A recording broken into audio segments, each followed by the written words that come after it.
When you think of living in Australia, what exactly do you envisage? Living in a nice house by the beach, perhaps in one of Australia's big cities, having everything at your fingertips. Now, would you move here if you ended up having to live in a rural country town? A really isolated rural country town? You know, the kinds that are near big wind turbines? Because that's your partner's job. Would you still move? What about if that was your route to a permanent residency visa? Is the juice really going to be worth the squeeze? Well, for our guest Charlotte, that was exactly it. How easy is it to move to Australia on a temporary visa with 2 kids and no family support and living in the middle of nowhere? I don't know if I could have done it. How has she managed to make it all work? Or, like some of our more recent guests, is it something that she's going to have to move back to the UK for? I guess we're going to find out. G'day, Charlotte. How you going? Hey, I'm good. How are you? I am not too bad. How is the weather where you are? Because at the moment, oh goodness, my child. Mine are the same, don't Go worry. and watch telly, mate. The joys of having children and trying to speak to people online.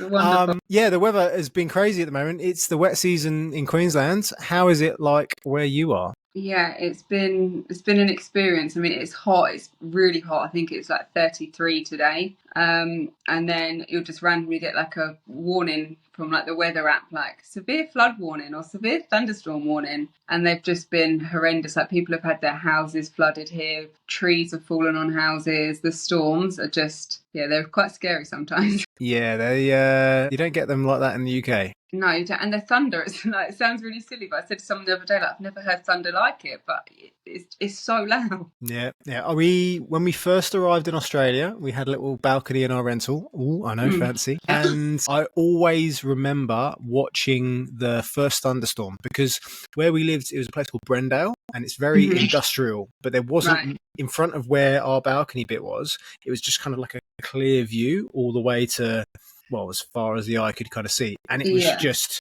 thunder. Yeah, it's actually, no, crazy. the thunder's the sound, isn't it? The lightning. And then the thunder. And it was just like, whoa, I have never seen a thunderstorm I know. anywhere in the world like I know. this. It sounds like things blowing up. Like once I thought a house had blown up along the street, but it was like, it's just thunder, don't worry. I was like, is it? Yeah, I think my eldest has just got to the stage. Oh, here's my youngest. Hello, darling. You want a kiss? Hey. Mwah. Thank you. Good night. That's not mummy. Bye. Good night. For everyone watching at home, we do these at night. Right. Whereabouts in Australia are you? Just for everyone to know where perhaps not to go with flooding. Yeah. If you don't like storms, don't come here. We're in Kingaroy, which is like the South Burnett region, so it's inland. We're like 2 hours 40 minutes from Brisbane, like inland. So you've got like Toowoomba, then Kingaroy, and then up further. So I think we're like 2 hours directly from Noosa. Okay.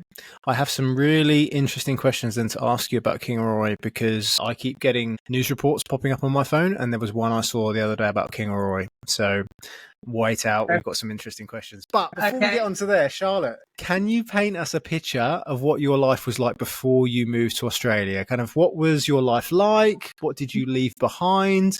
What were you perhaps hoping to find? Yeah, so before we moved to Australia, we have 2 children. Our youngest, she was about a year and 3 months when we moved here, so she was really little. But my eldest, he was 5 and he was like 6 when we moved, and we had a really good life. We have an extremely close family. I'm an only child, but my partner Brett, he's got 3 sisters. They've all got 3 children each, so we had a big family, very close. We all lived within like 10 minutes of each other, saw each other pretty much most days. Whereabouts in the UK were you from? We were from Deal in Kent. I'm originally from Folkestone. Oh, yeah, not far. Yeah, my dad's from Folkestone. Oh, really?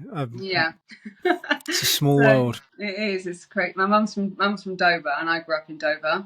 And then, then I moved to Deal because Brett and his family moved down from London. And then I met Brett and lived in Deal, and his parents owned like a little coffee shop in the high street. So I worked there with all the rest of the sisters. So we were just really close, like work, life, your kids. Brett he'd been a carpenter, like most of his like adult life, and then he like a year and a half before we left, we got into a bit longer than that. He'd got into the wind industry anyway. That's big in Kent as well, isn't it? Yeah, really big. Yeah, he did, and then he did a lot in Scotland as well. So he did about a year in Kent, and then he did quite a bit of time in Scotland where he was doing, fly in, fly out. But I mean, we had a good life. Our life wasn't terrible. I think it was more Brett really. He had travelled Australia when he was younger, and he'd lived in Spain and stuff like that. And he was just really fed up of like the whole work was just his whole life. Like he was working constantly. We was in the cost of living crisis, and he was like working his normal job and then doing like private carpentry jobs on the weekends and evenings just to sort of make ends meet. And he just had enough of it really. I think he felt like really stuck.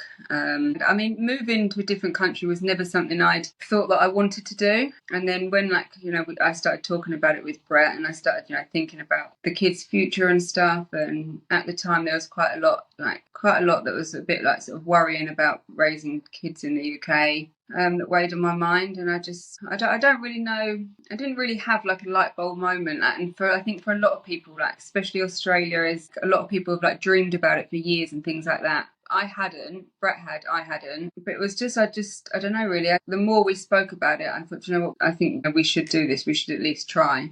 Okay, so if perhaps there wasn't really a tipping point, sometimes people, they have this thing that they suddenly just go, do you know what, I've had enough. For me, it was at the last period on a Friday with my year 10s, and I was like, I've had enough of this. There's got to be an easier way when I was teaching. If there wasn't a light bulb moment then for you, another question I get asked quite a lot by people is perhaps when their partner doesn't really want to move abroad or doesn't want to move to Australia. What was it that Brett said or did that kind of perhaps convinced you to move to Australia then? Yeah, definitely. Yeah, because it was definitely him convincing me. I think a lot of it was that the kids and their future, the sort of the lifestyle that they could lead. The safety was a really big part of it. Just the way that they could grow up and the different opportunities they could have. Although lots of people do like to say there's not any opportunity in Australia, but I disagree. And I think it was just sort of him saying, like, we've always sort of like lived the same sort of life. We're living the same life year in, year out, and that we should try something new, experience somewhere different. And he said, like, why don't we just say that we'll do it for a year, and if you don't like it, then we'll come home. And that's sort of what, when I thought about more like the kids and how they could grow up and started researching it more, I just thought, I think I started to then realise that we would have a better life here. So what did you feel then unsafe for your kids about living in Kent? Just not so much. It wasn't so much just like Kent really, because especially the town we lived from was a lovely little town, but there was a lot about like gangs and things like that, and just different the way the country. I just felt like it was going downhill. Something. I mean, I don't watch the news anymore because I can't. It gives me anxiety. But a lot of things at the time were just really sort of like weighing on my mind, and I was thinking, oh God, is it safe? Hearing about like secondary schools, there was always like I was hearing like stabbings at secondary schools, and I was like, God, like I'm raising a boy, like I don't want to and it's just and then as well raising a daughter, to be a young woman was a lot of scary things going on in the UK, about tax on young women and stuff like that. And I know you can't escape crime anywhere you go, but when you look at the statistics, like Australia's a lot safer. Britain was getting a lot worse. Yeah, absolutely. As a father of two girls, if I had a choice of where I wanted to raise mine, I'd stay put right now. 100%. Yeah, 100%. It's scary. How did you eventually get to move to Australia then? So what was your migration journey like? What visa are you on? So we're on a 482 sponsorship visa. So Brett, our whole process actually went really quickly. So Brett, what he done, which I've like recommended to a few people to do, is obviously he works in the wind industry on the wind farms, and he looked at all the sort of like Australian wind farm companies. Then he Googled who owned the companies, then found those people on LinkedIn and went directly to them. So I like to cut all the middleman out, to cut out all the going to their secretaries. And so he literally messaged them, was like, hey mate, have you got any jobs? Yeah, that's exactly what he done. Bit more formal, but that's pretty much what he done. He literally found them on LinkedIn, messaged them, said what experience he had, what he was looking for, all stuff like that. Like, are you offering a sponsorship? And he got a reply from one of them who said, like, yeah, we are. Like, we're really needing people at the moment, because at that point the wind industry was like really in need. And yeah, so he spoke to the man that owned the company, and then he put him straight onto their like immigration like solicitor sort of thing, like. and we got in contact with her, and she started like helping us with the visa process and things, which is, when you're on a sponsorship, it's not as, I mean, there's still a lot of hoops to jump through and a lot to provide, but it's not as in depth as when you're going for like a PR visa. You know, there was no like English tests or anything like that. It was just more needing, you know, all your addresses from the last 10 years, bank details, statements, all things like that, qualification. So we done that, and yeah, I think from start to finish, from him messaging the owner of the company to arriving in Australia, well, and then to having the visa granted, was under 5 months, I think. Wow, quick It was turnaround. really quick, yeah. How do you find being on the 482? I think now they've changed it. It's a slightly different visa, but how do you find being on that? Because I know that there are a lot more parameters, if that's the best word, for that compared to something like a permanent residency visa. Yeah, definitely. I'm really grateful for the fact that for us it made the process a lot quicker and cheaper as well. However, I think it would have been better if we could have come on a PR visa, just because the main thing for us really is the childcare costs. Mm-hmm. So firstly, obviously we're in Queensland now, so you don't, even if you're on a temporary visa or a sponsorship visa, you don't have to pay for public schooling. But when we was living in New South Wales, it was just outside of Canberra, you do. And we was paying $1,600 per term for a public school, which was actually not a very big difference to the private schools, but the private schools didn't have any space. And in terms of daycare, that's like, I think it's just gone up to like nearly $130 a day. And obviously with the sponsorship, without PR, you don't get the childcare subsidy. I'm not working because for us to be able to cover and make money on top of the daycare costs is impossible, because I can only work from 9 till 3 because I've got to be there to pick Freddie up from school. We have put her in daycare before just so that to try it, and it was just too much, because if she was like unwell for a day, so I'd have to take the day off work, I'd lose a day's wages but still have to pay the day's childcare. So we was ending up losing money in the long run. So yeah, that's the main downfall, I think. I don't know about buying a house if it makes a difference, because we're in a rental, so I'm not sure how it would work with that. I think you can buy, but you have to pay higher taxes, I think. Yeah, I say it's more difficult, but it's only financially more difficult. You technically count as kind of like a foreign investor if you don't have permanent residency. You can buy, but lots of people kind of just put it off until they have got their permanent residency, because it's a bit like paying double stamp duty type of thing. There's an extra tax that there is that you'd have. So I guess while people are still on those kind of temporary visas, I mean, that's probably a mental thing as well. They don't feel like they are fully settled yet. So why invest in a new home when you're going to get that extra kind of fee on top of it? And you never know, once you aren't perhaps tied to an employer, if that's a condition of your visa, you might decide you want to go and live somewhere else. It's interesting to know though that you've already been around a few different places in Australia. So when you first came here, you were in New South Wales. How did you end up then in Kingaroy? Or is there any other places you've been to? Yeah, no, so when we first came to Australia, we started in Queensland, and each time we've lived in the countryside, and the first time we came, it was just an hour from Brisbane, and we originally started there because Brett had some family friends who had a rental on their like farmland property. So we had that rental secured for us before we came over here, which was again another bonus. We didn't have to try and secure a rental, from the UK for when we got here, and we didn't have to look for one when we arrived either. So we went there because Brett's family friends really helped us out and helped set us up and things like that. And the plan was that Brett would do FIFO, so he would fly in, fly out, and he was working away for 3 weeks at a time, and then home for 1 week, which we'd been doing in the UK. But when we came here, because one, we lived in the middle of nowhere, and then second, we didn't know anyone. I had no family or friend support. It was really, really tough because the kids were missing Brett. We just moved to this new country, and then, he was gone for 3 weeks at a time. I found it really hard and overwhelming. I had no friends. I didn't know anyone. And it was just too much. So we decided that he was working down near Canberra at the time, just an hour out. And so we decided after a few months that we would all move down to where his work was, so that we could all be together and he'd be home every night. which was so much better. But then obviously his contract, we was there for I think just under a year, or just over a year, just under a year. And obviously, but then his contract finished, so the job that he was on had finished, and the next one was obviously up here. So when we was in New South Wales, we was in a small little country town because of the nature of his job. The wind farms, they're in the middle of nowhere because they've got to have the space. So we end up living in these small country towns that people are like, where is that? Not one of the big cities. Yeah. So then, but this contract is for like 5 or so years. So we've all moved up here, and then I hope that in the next few years we will, visit as many places as we can.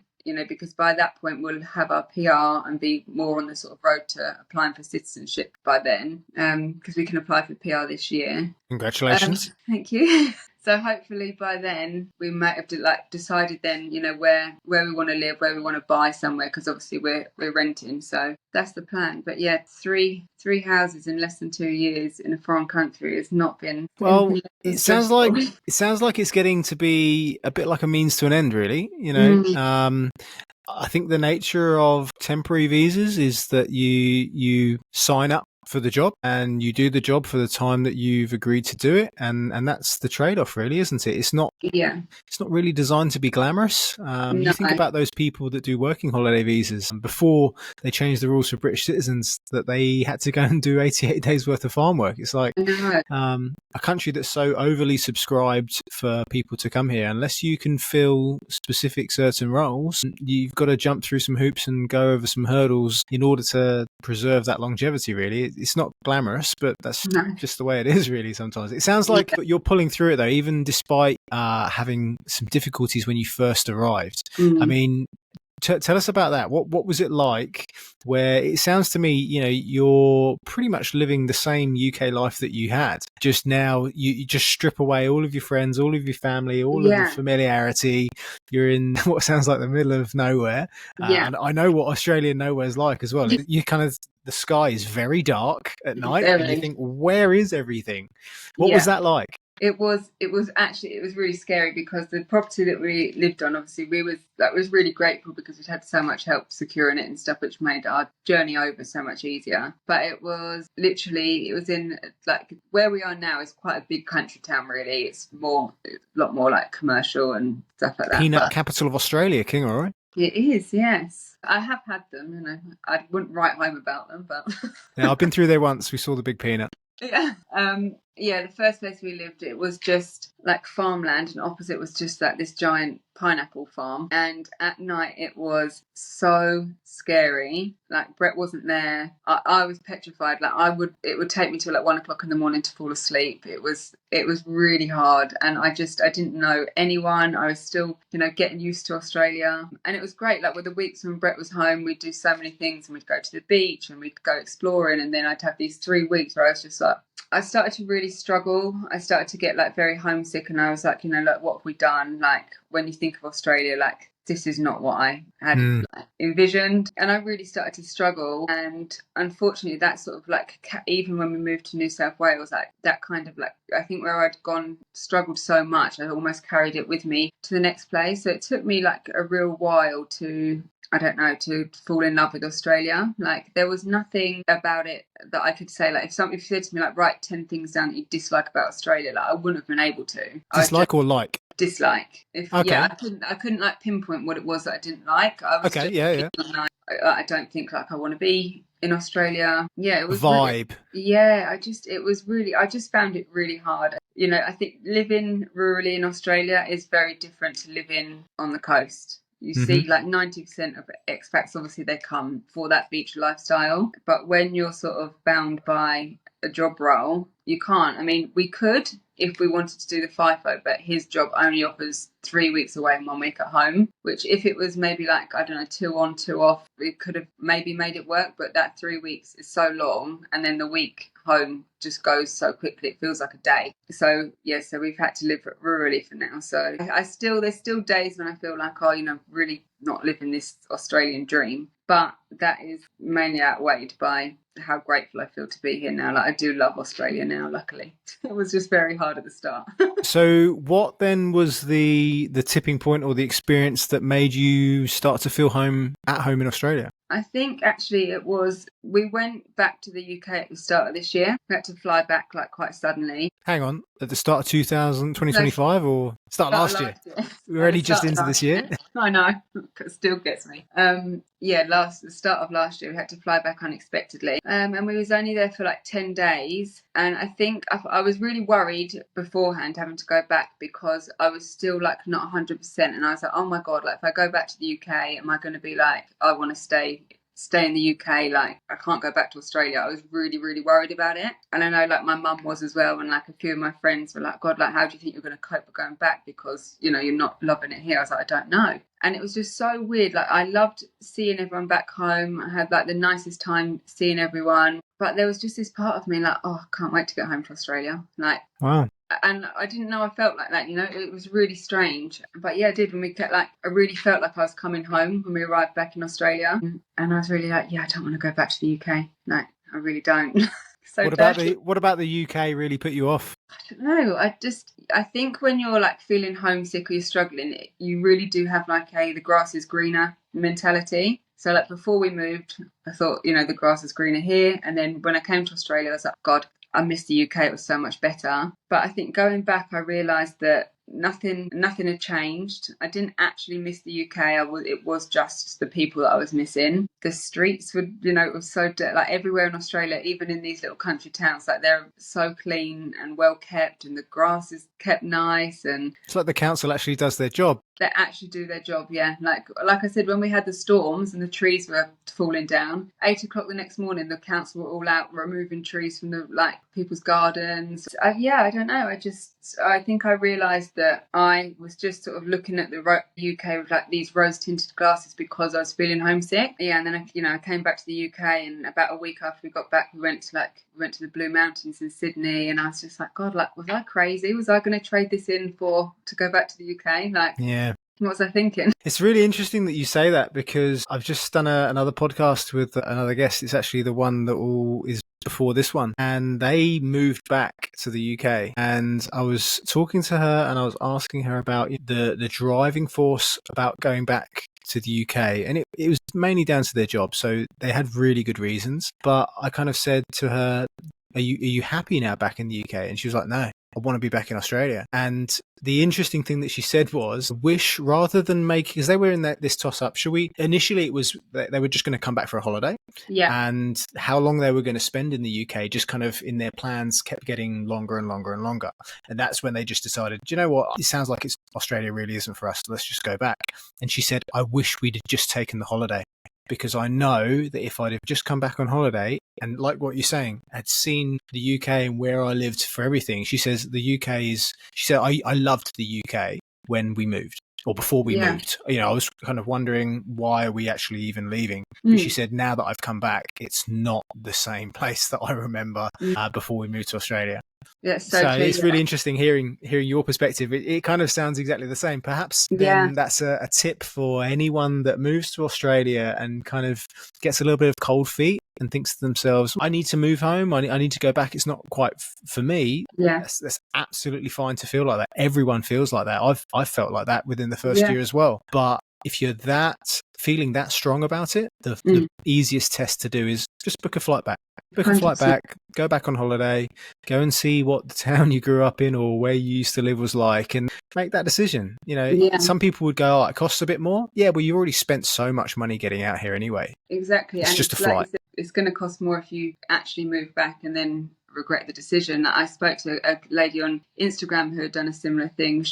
They lived in Australia and they were homesick, so they moved back to the UK, and she said that they really regret the decision, and now they're trying to come back to Australia, and it's even harder because they're now a lot older and they have to completely go through the visa process again. And she said, I don't know why we did it, but I would definitely say that if you are feeling homesick, which is so normal, definitely going back for a holiday, because I was really worried that going back for the holiday, like I said, would make me want to stay in the UK, and it did the complete opposite. Like if you put friends and family and people you love aside, I really thought I really thought I missed the UK. Mm. And when I got there, I realised that I didn't, I think. And it just completely changed my whole journey of moving to Australia. It completely changed it for me because, like I said, I was looking back at all these things that I thought I loved, and I was looking at it through rose-tinted glasses and sort of putting things up on a pedestal, when in the reality, when I got there, those things weren't really true. Like, I'd sort of like almost like romanticized it in my head, and it wasn't the case. So yeah, I think if you could, yes, it does cost money, but I mean, even if you can, like, I don't know, if you have childcare or a support system and maybe just one person can fly back just for 10 days to see, I would, yeah, definitely recommend it. Because I mean some people might do it and think, yeah, we do definitely want to go back, and that's great as well, then you know for certain. But I'd say for most people it would make them realise why they left in the first place. My wife Sam, not that she was ever really feeling like she wanted to move back to the UK. I think if we compared each other, she would probably be the one that would have moved back before me anyway. But she went back to the UK end of 2023 with the girls, mainly because it was cheaper. She flew during term time, and I'm a teacher, so I couldn't get that kind of time off. And our eldest was just about to start prep. Perfect time for them to go. She spent 6 weeks there, and when she came back, she kind of said, nah, it's dirty. It's not the same, the weather. Although the weather, she said, wasn't actually as bad as she thought it was going to be. She said it's just grey. Like, I understand what the girls have here in comparison to what we could give them. And like you, we had a good life. It wasn't bad, but it's just not the same, really. It's not. No, that is so true. I remember watching your video on YouTube and the bit where she said, like, it's so dirty, and I was like, that's exactly how I felt. Yeah. It is like, I think when you look at the, like every weekend, although, we're just under a 2-hour drive from the beach, but we still go, most weekends. And, my son Freddie, like, he's just brought his first surfboard with his Christmas money, and he was using like a bodyboard, and he loves it. Like, the confidence, like, he was always a very shy little boy. The confidence that he's had since coming out here has been amazing. He just loves it, like, going camping, or whether it's like to the mountains and things like that. And I think, wow, and in such a short space of time, like less than 2 years, when I look back on my photos even, I think, wow, like the places that we've been and the things we've done, we wouldn't have done those sorts of things. We couldn't have done those things back in the UK, Yeah, it puts things into perspective. Yeah. So it sounds like you've been moving around a bit in Australia, which isn't necessarily ideal for making new friends. No. And you sound a lot happier where you are. So how did you go about building in your new social circle in Australia? Yeah, so obviously when we lived in New South Wales, I had one friend that I'd met through Freddie, was friends with a boy at school, but I didn't really, that was quite a small little town, so there wasn't much going on in terms, like, it wasn't the easiest to meet people. I do find that in country towns it's quite hard to like integrate into friendship circles, because in country towns a lot of people have lived in these towns their whole life, and so's their parents and their grandparents, and for years and years. So like everyone seems to know each other, everyone's like friends with everyone's, all families, they're all like connected. And didn't you find that living in Deal? I found that living in Folkestone. Yeah, I found that living. Yeah, so it's like that in Deal. And don't annoy him. He's my cousin. Oh, so great. True. Everyone did used to say that. Yeah, they're all inbred. Yeah, but like in Deal, like all my friendship group were the girls that I'd met on my first year of secondary school. So I'd never really made any other friends there. But obviously, then you come here, you don't have that. You don't have those like connections. So you're trying to.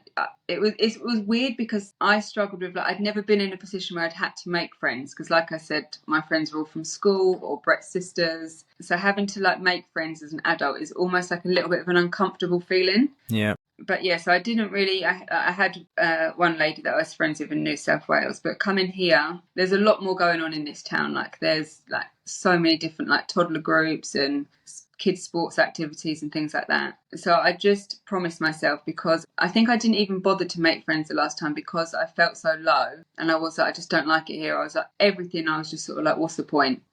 So when we came here, I made the point of like telling myself, like, you're going to put yourself out there, you're going to make friends, you've got, I knew I had to for my kids' sake, because it's not fair on them. So I joined some baby groups, and I joined like the local gym and did some like the classes and things like that. And I've made quite a few friends now, which is really nice. And it makes such a difference just to have, like, I think it was going to take a long while to have those really like close close friends, because when you've only known someone a few weeks or a few months, you're not going to have that sort of deep bond. But just having people to talk to and to meet up with the kids or go for a coffee, it's so much nicer. Like, it makes the experience of being here so much easier for me. I don't want to put anyone off that's struggling to find friends or make friends living anywhere new from where they grew up.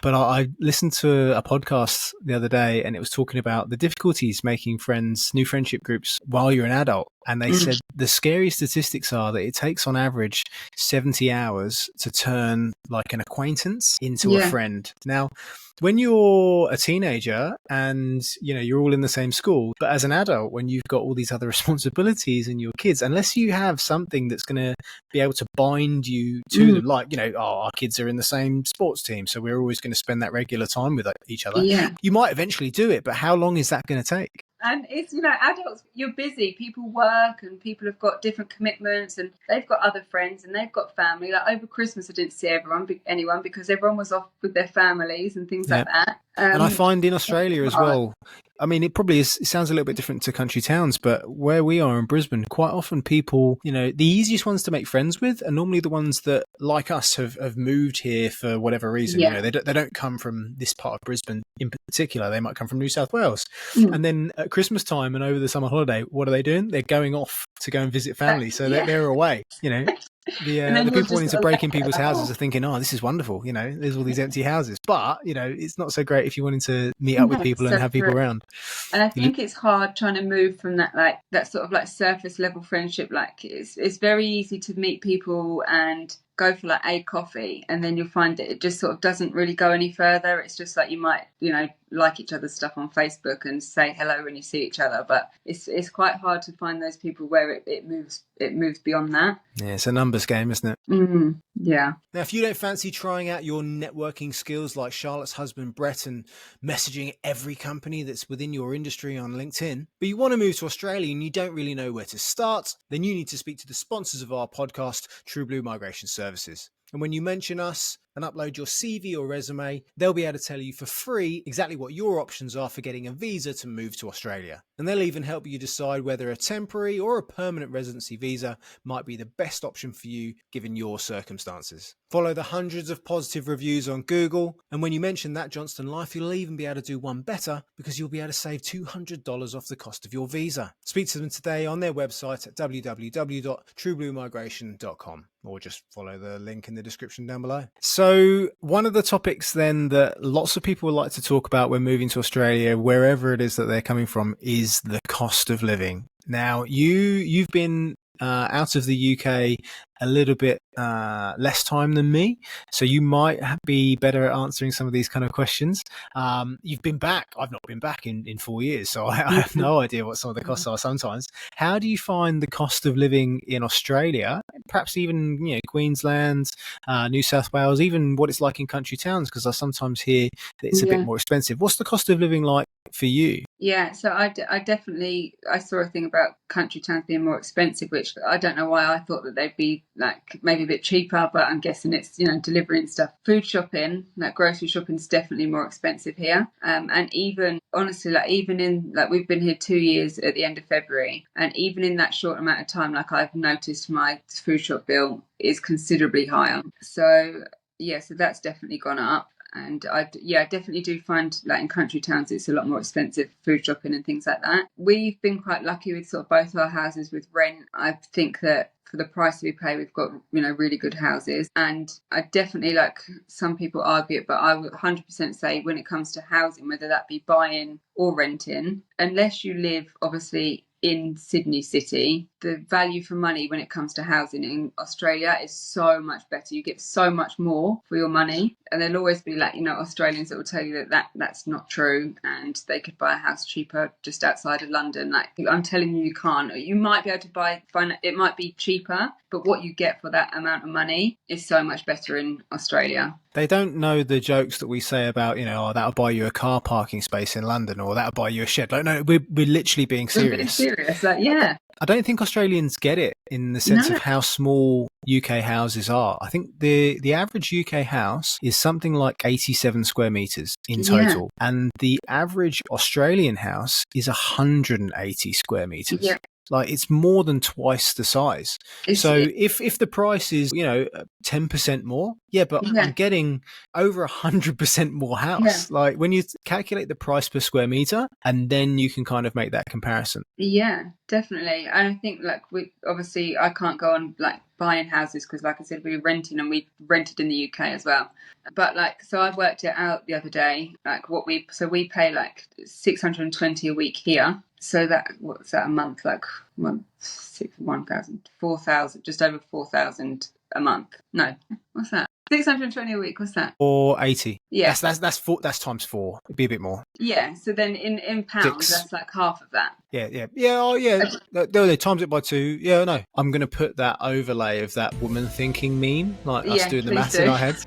But I worked it out properly the other week, like, and basically what we pay here in Australian dollars, when you convert that into pounds, what you can get for that in England was like, I mean, you've been pushed to get like a decent sized 3-bedroom sort of standard semi-detached house with a half decent sized garden. And here we have like 4 bedrooms, a laundry room, an office, a swimming pool. Like if you wanted to a house like this in England, you would be paying thousands a month. So I just don't see how anyone can say that the value for money in Australia is not better, because it is. I think, yeah. That was actually one of the big tests for me when I had my tipping point moment, period 6 on a Friday afternoon.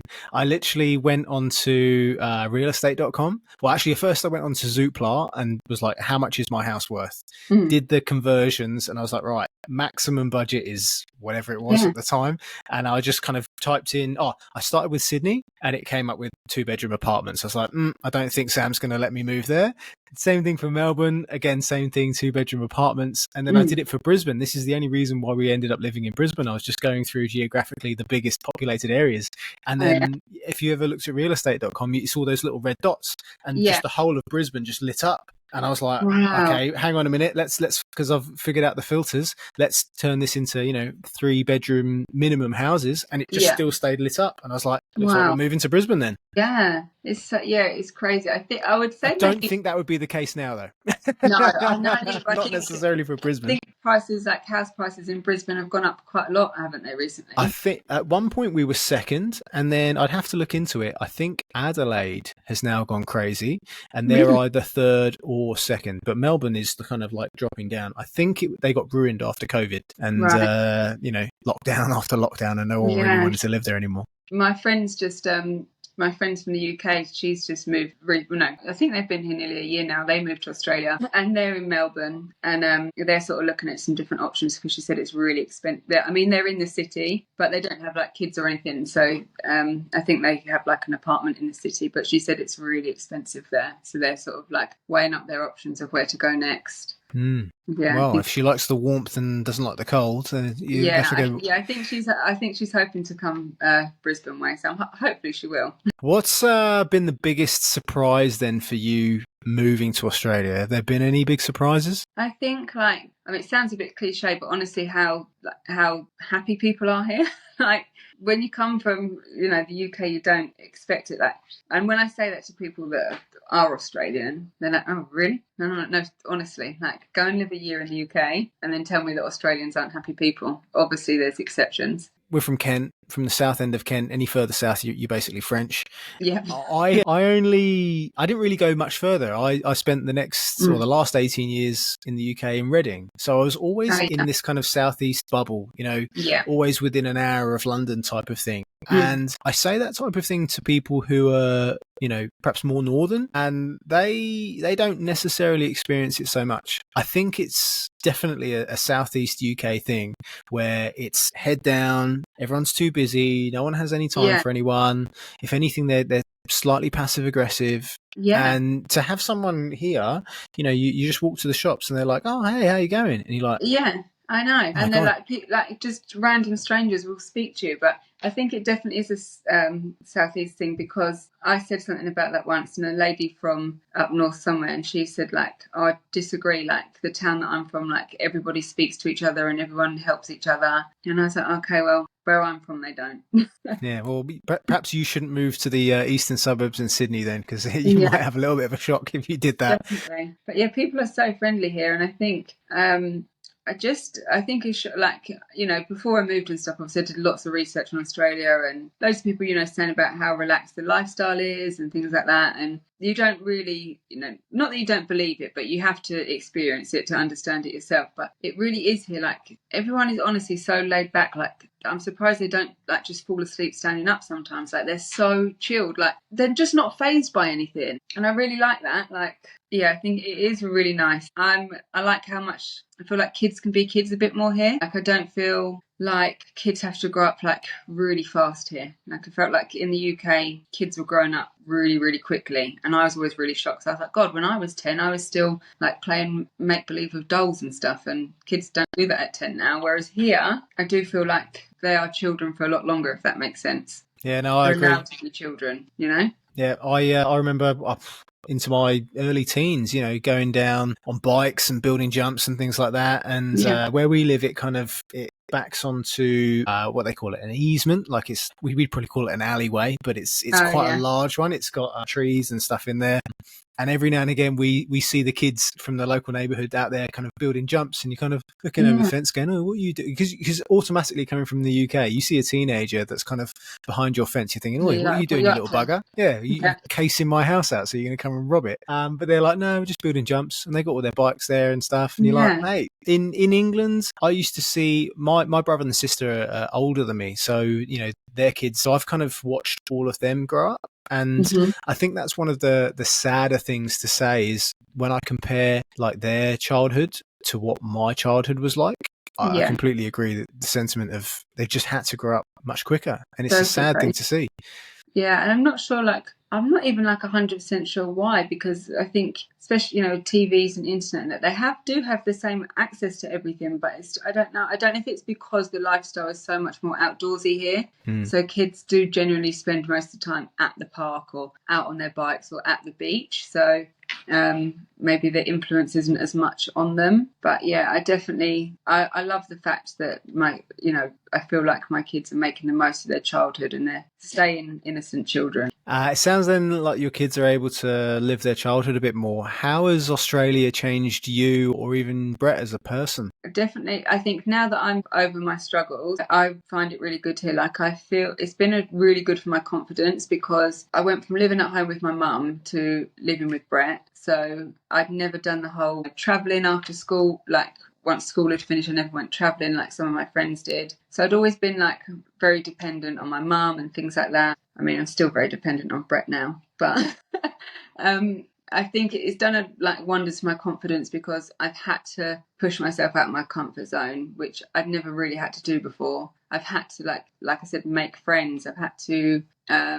learn things for myself here and go out and explore by myself. And so it's for my confidence, it's definitely been really good. And for Brett, it's been so good, because before we left, Brett was really quite down and struggling with sort of life in the UK. And I mean, we both always knew that Brett would love it here, because like I said, he had travelled Australia when he was younger, and obviously was, had fallen in love with it then and always wanted to go back. So I knew that he'd love living in Australia, but he's so much happier. Like, he's more social. Yeah, he's just really happy here. How's he found it for work? Is he had to take a step back work-wise, or is it a step up? How does that work for him? No, he's done really well since coming here, because he was obviously, you have to have a certain amount of time experience, but he was still pretty new to the industry, and he's done really well. Like, he's only sort of advanced in his job and things like that. So, and he really enjoys his job, which is in the UK he was always sort of wanting to change companies or roles, because he was just fed up of being treated like shit and stuff like that. So, but here, he doesn't feel like that. He enjoys his work. Like, when he was off for Christmas for 2 weeks, he couldn't wait to get back. I was quite offended, actually, but no, he loves it. He really enjoys his job, which it's so nice, because he's so much more of a happy person now, which is really nice to see, because that impacts all of us as a family. Are there any weird things that you miss from the UK? Oh. And don't worry, I am going to judge you a little bit based upon what you say. My pet peeve, I'll put it out there, is when people say, I really miss a Greggs. And I'm like, seriously, mate? No, I was never a massive Greggs person. Okay. No. What weird things do you miss? I miss I miss like the atmosphere at Christmas time in the UK. Hmm. I really like Christmas here, and I'm embracing it. But I mean, I do miss Christmas in the UK. I don't miss winter in the UK, just Christmas. What about the Christmassy UK thing that do you miss? Can you pinpoint it? I think it's just if Christmas feels more magical, I think, in the UK. I mean, I still feel like Christmassy here. Like there's always so much going on, Christmas activities. But I think, when you've spent nearly 30 years, wrapped up warm and fires and stuff like that, it is weird being hot at Christmas. I mean, like all Christmas Day we spent it in the pool, and it's just like so weird. Like it's nice, I enjoy it, but I don't know. I miss that feeling of like the frosty mornings, or going for like a roast dinner at a country pub that might have like an open fire. So I miss that, but. Even when I think so the first Christmas I really struggled with that, and I was like, oh God, like I hate Christmas here, like blah blah blah. But even like now my mindset's changed. I'm just like, well, that is only your reality for like maybe a week, 2 weeks of the year. Like, would I really trade in the rest of these 11 months for 1 month of like festive season? No. But yeah, I do miss Christmas. I think as well, because we have such a big family of lots of kids and nieces and nephews, we always did so much together as a family at Christmas time. So Christmas, it feels a little bit empty now because we're sort of trying to think of things to do. Whereas back home, we'd always be doing things like at Quex Park, they used to do that, the Elf Express, we used to do that every year and things like that. So I miss that aspect of it. But I think that's it really. Obviously friends and family, but yeah, I don't think there's anything else that I miss really. I don't think I don't even mind the chocolate over here. Like people really hate on the chocolate. I think it's all right. I don't mind it. Top Deck is the new chocolate of choice in our house. It's Oh, I like haven't had a that one. milk chocolate with white chocolate on the top of it. Oh, I have to try that one. Yeah. Yeah, I have to try that. I had the Milky Bar caramel Milky Bar the other day. That was really good. Yeah, caramel. Yeah. So yeah, I don't know. Yeah, I don't miss that much about the UK really. Whereas a year ago, if you'd have asked me that, I'd have said, oh, I miss this, I miss this, I miss this. But now I don't. Now that you sound more settled, is there anything that would genuinely make you consider moving back? Not really, I don't think. I mean, maybe we'd have to consider things like if there was any reason that would stop us getting PR, and this would, a temporary visa would have to be like continued, maybe, because I think, like you touched on earlier, I think when you have a temporary visa, you almost kind of feel quite temporary yourself. Like you don't feel like you're sort of like, not that you don't belong here, but in a way you kind of do feel like that, because you think that, oh God, like, is my future like 100% secure here? That's not a nice feeling, like not 100% knowing. It's a So means to maybe- an end, but if there is no end, then maybe you don't You're want to do kind the of like, means. oh, it's a bit like living in limbo. But I think, yeah, maybe if there was a problem with visas or things like that, maybe then we would consider it. But I mean, even when I was like feeling homesick and stuff, and I said about going home, Brett was like, well, I don't want to live in the UK again. So if we moved, we'd have to consider somewhere else. And I have always wanted to live in Canada. So That's a bit of a change. I know. I don't know. I've never been either. So I don't know. It's so like solid in my brain. I've never been. So I don't know why I think this. But since I was honestly about 12, I've wanted to live in Canada. I don't know. But maybe I'll do a year there at some point. But no, I think unless from like practical reasons, or obviously things like if parents and that were like severely, unwell and things like that. But no, I think apart from that, there's not much that could push me to wanting to go back to the UK. What's the biggest mistake that you've made since living in Australia? God, maybe not. I don't know really. Part of me would say not giving the FIFO life a better chance because of location, but then at the same time, I don't know if we could do it. Was the money better, or is it better now? It's not much different really, because obviously he was getting paid like more hours. He's kind of getting paid more hours now because obviously the week he's off work he didn't get paid for, which is a bit different. Like I know certain like the mining industry, you do get paid for your time off. But now I wouldn't say, I'd say if anything we're slightly better off now. Because I hear people painting this FIFO picture as like, oh, go and do FIFO, you're going to earn loads of money. But it sounds like, yeah, perhaps if you're specific to the mining industry, it's okay, but not with any of the others. Yeah, mining definitely is really big money there. And I think like, because a lot of Brett's friends at work and stuff, if you don't have kids, you're going to be earning crazy money. And like for example, like a lot of people Brett work with, they are housed through the company. The company have like, you know, all the company houses, and like 4 guys live in one house sort of thing. So, and the company covers everything. Like they don't pay anything, bills, nothing. So they just have their wages and they buy their own food. Whereas we get like a certain amount towards our rent, but we pay our own rent, we pay all our own bills and things like that. So we have more outgoings than the normal FIFO worker. Sounds like the single life. Yeah, and it's, you know, the mines definitely pay a lot of money, but I don't know, maybe in a few years' time, because we're still, you know, technically sort of finding our feet financially in Australia, because we've, you know, still been here such a small amount of time. But you know, there's no denying the money is brilliant in any sort of FIFO industry, I think. What advice would you give someone that's perhaps considering moving over to Australia on a temporary visa, perhaps having to live in a smaller countryside, more rural town? I mean, I would definitely still say do it. I think if you have got children, you're definitely going to have to sort of be a bit more careful with, if both parents need to work. You're going to have to sort of do a lot of working out of, like, you know, the earnings to cover the childcare and things like that, because, you know, it's expensive. It's like I said, it's from anywhere from like $120 to $130 a day, and if you're working 5 days a week, you've got to consider that. Paying for someone else to raise your kid. Yeah, exactly. And that's why we didn't, because I was like, I would be earning the same amount that I'd be paying for her to go to daycare. I was like, what really is the point of that? So that's what did you do in the UK? I realised I didn't ask. I worked for Brett's parents' coffee shop. So it's not like coming over here, I haven't had like a career to follow or anything, you know, so I'm not like pursuing a career.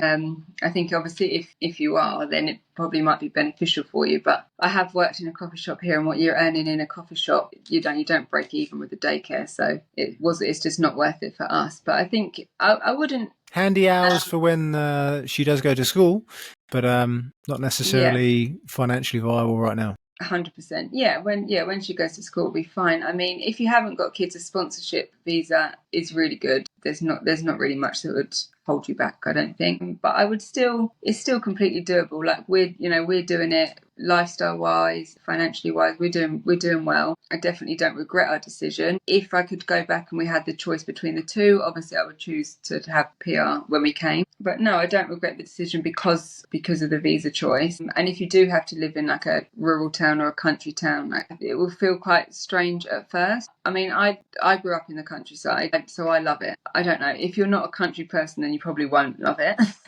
But I think for us as well, like when you live in Australia, you kind of learn that most places are quite a long drive. You know, if you want to go somewhere, like, you're going to probably expect quite a long drive, unless you like walking distance from the beach. So as long as you don't mind traveling a little bit, it's all right. Like it's not horrible living here. Long term, would we choose to live in this town? No. Yeah, what's the future got in store for Charlotte and Brett? I think to just see as much as we can in the next few years, visit as many different places as we can. I do really like Noosa. We've been there quite a few times since moving here. I do really like it there. I would like to go and see Perth, but I do just worry about, like, a lot of people say that it's very cut off. Isolated, yeah. Isolated, yes, the word. I couldn't think of the word.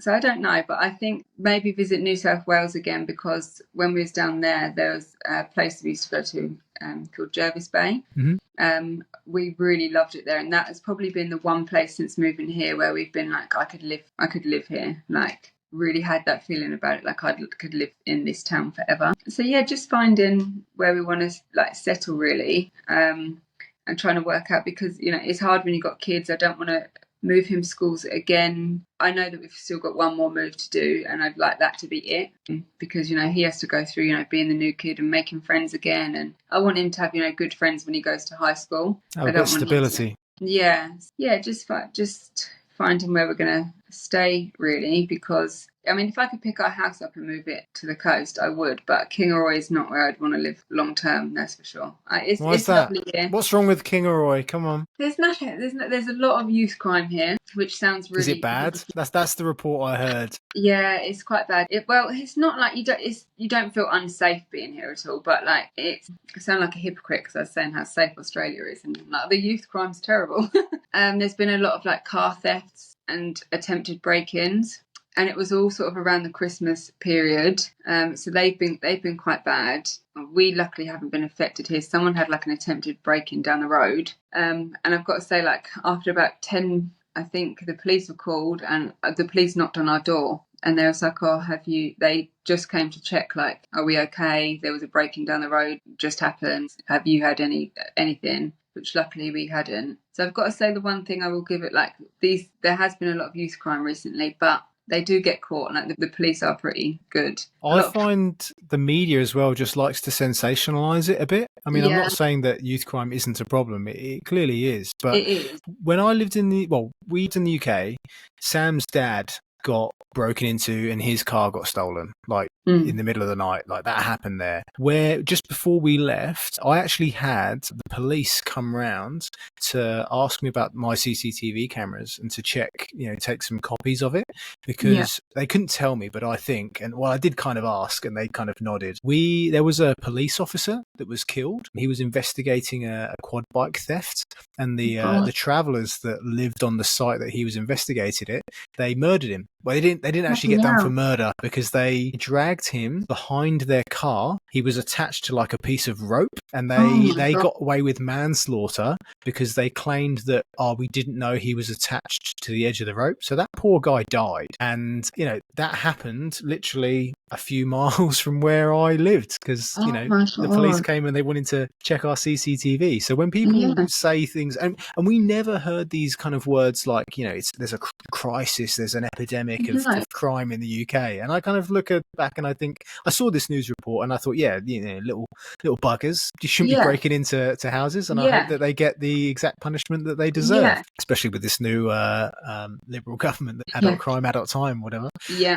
But compared to what we kind of saw in the UK, and like what you were describing about knives in school, I worked at a school where kids used to bring in knives and things like that, and they'd get caught. And it's like, there's crime here, there's crime everywhere, but for now, it doesn't seem to be anywhere near as bad as where it could be. And again, on this news report, what's the answer? Well, we just need to put some more bobbies on the beat in Kingaroy then, do we? Just at least for the time being, to deter them from going and breaking into people's houses. That's definitely what it is. And like I said, I saw the news report as well, and it said, like youth crime crisis. And like you said, I'm not denying that there is a youth crime problem, which is sort of Australia wide, However, this news report was like really like, I mean, there has been quite a few break-ins, but this news report was, like it was so terrible. And I was like, that's kind of like, these kind of things don't even make it to the news on the UK, because they're happening all the time. They're always happening. Frequently. Yeah. And I've got to say, like, I've never ever in Australia, like, I've never felt unsafe walking down a road, like by myself or with my children. I felt that all the time in the UK. I don't ever feel like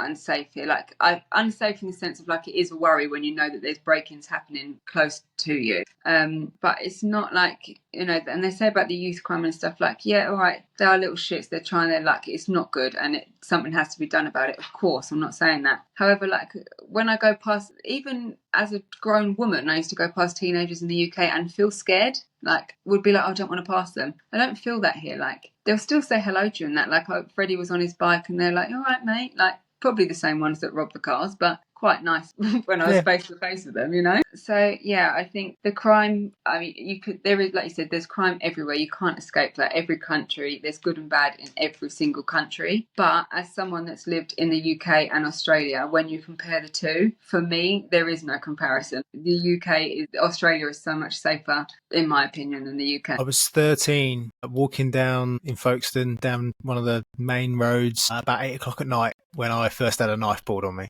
Like, and it didn't seem to get any better. No.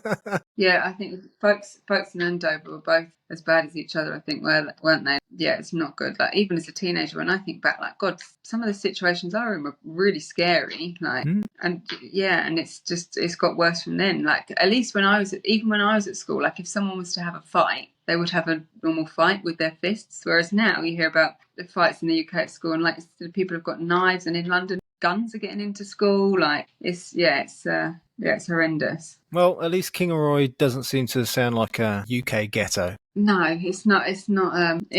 yeah, like I said, not where I want to be forever, but it's not bad. There's a lot of good to it as well, you know. If you could leave our listeners then with one piece of wisdom about moving, migration, giving Australia a chance, what would it be? To definitely do it. I think even if you just was to visit Australia for a holiday or like a travel period, I would definitely do it, because I never really sort of realised that I needed to see somewhere new or live somewhere new until I came here. And then I was like, wow, this is kind of like, it's been the hardest thing that I've ever done, but it's been the best thing that I've ever done for me as a person and for my family. You just can't get away from the fact that Australia is beautiful. There is so much to see here. And all right, yes, you can't hop on a flight and see Europe, you know, within a couple of hours, like everyone says, but there is so much within Australia that you can, so many different places, so many different experiences. I definitely think, if you can, it's a country that I would definitely visit. And I think if you're wanting to move here, do it. Brett said to me, which was sort of one of the main really big thing that helped me, was just let's do a year. And then if you, after a year, you can't, like, just have in your head that we're just going to do a year. So you're building up to that point. And for me, that was like, there was sort of like an exit if I needed it. Like, you don't have to feel like you're set in stone, because you're not. Just sort of take it a month at a time or a year at a time. But I really would, like, I would give yourself, you know, at least 2 years to try and settle, because that sort of 18 month point is like the sort of the general wobbling point, which it was for me as well. But I think if you can make it through that, you probably will stay. It's definitely worth moving to Australia if you can, I'd say. Thanks, Charlotte, for sharing your journey with us, and I hope it's given you all a greater insight in what it's like to move to Australia and live in a rural town. If you want to see more of Charlotte's journey, then check out her Instagram, Marshall's Australian Adventure. I'll leave a link to them in the description down below. And if you want to see more of what our life is like in Australia, then make sure to check us out on YouTube and Instagram at That Johnston Life. And don't forget, if any of this has inspired you to want to make the move yourself, perhaps you're from Kent as well and it's just a bit rubbish, then make sure to speak to our friends True Blue Migration Services, upload your CV or resume, and they'll be able to tell you for free exactly what your options are in moving to this beautiful country. Go onto their website www.truebluemigration.com, and when you finally decide that they're the MARA registered agents that need to do your visa for you, by mentioning our name, you'll also be able to save $200. Seems like a bloody good deal. See you next time.